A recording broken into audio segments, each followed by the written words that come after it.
Well, there are two more. There are 6 of these choices. We're supposed to put on his priorities. Philippians 2:5, Christ's priority was that God get the glory. Onward, his will. In fact, we should look at this one, John 6:38. Another time, as I read through the Gospels, I was looking at Jesus' view of his role from the Father, and John 6:38 is such an expression of that.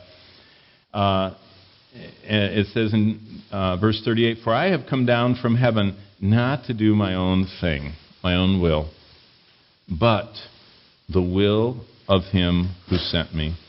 He says the same thing in chapter 5, verse 30. He says it again in chapter 7, verse 17. You can go all the way through the Gospel by John.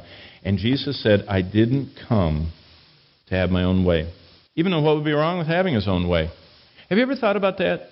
Did you know Jesus is co-equal with God, but he's always subordinate to him?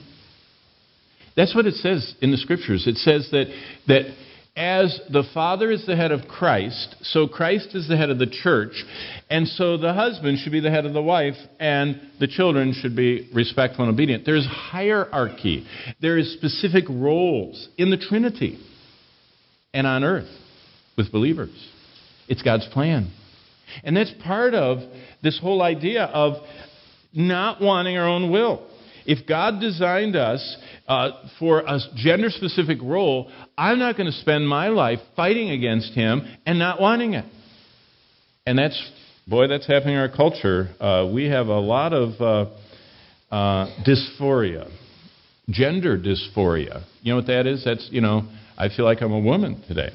And this afternoon I think I'm a man. Tonight I'm not sure. I'm both, It's dysphoria. That's where our culture is. Do you know why? It's a fight against the order that God has put into the universe. And we're supposed to reflect that order, not the dysphoria. And so Jesus said, my role as the Son is, I want to do the will of my Father in heaven.